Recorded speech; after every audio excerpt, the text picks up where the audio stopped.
Grandpa died in Erode 5 days after Christmas at the age of 58. Erode is where he lived and worked. Erode is where he now lies.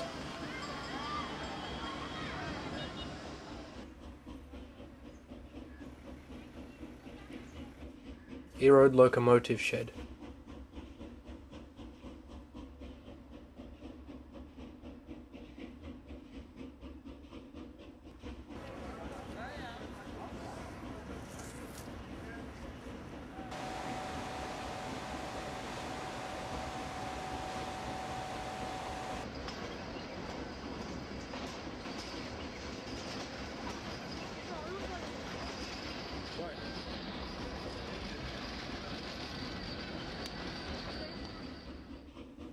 Grandpa was acknowledged for his work in an article titled "Those Unsung Heroes," written in 2003 by the General Manager of the Southern Railways, V. Anand, who noted his safety and punctuality being articles of faith.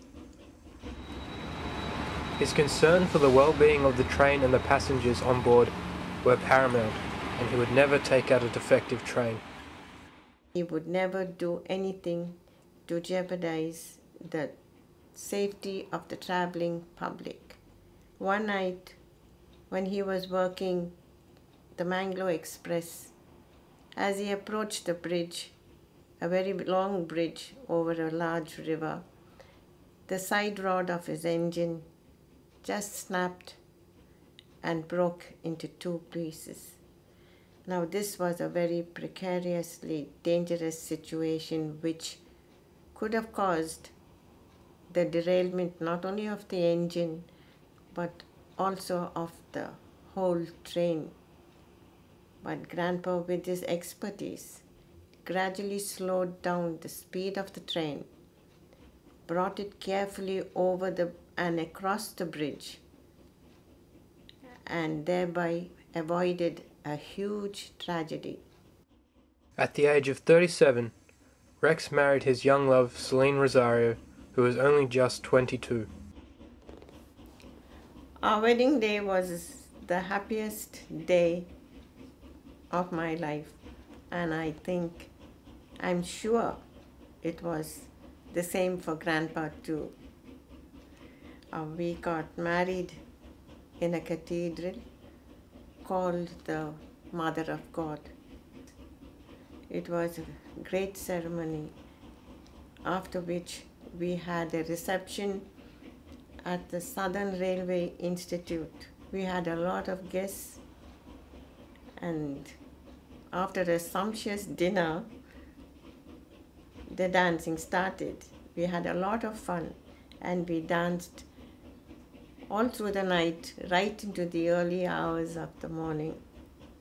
Together they had 4 children: Glynis, Kelvin, Bernadine, and my mother Wendy.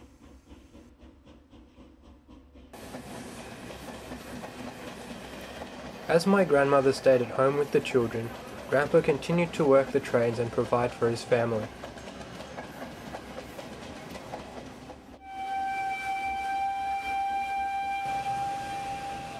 Being an 8th grade driver, Grandpa was recommended to drive express trains and trains for important people, mainly politicians. He had the privilege of driving the Indian presidential train, as well as Indira Gandhi's train, who was the Indian Prime Minister from 1966 to 1977, and again from 1980 to her assassination in 1984. Grandpa was to drive his last train in 1970. My grandmother remembers this day vividly. The details surrounding his death were misreported in the same article, Those Unsung Heroes. He actually had worked his last train from Cochin Harbour Terminus into Erode. He came home that night, and while he was having dinner, he did complain of feeling some discomfort in his chest. But after dinner, he rested a while and went to bed. He slept soundly, but around 5 o'clock on the 30th morning, he woke me up and asked me for a glass of water, which I gave him. He drank it and then very quickly laid his head on me and passed away.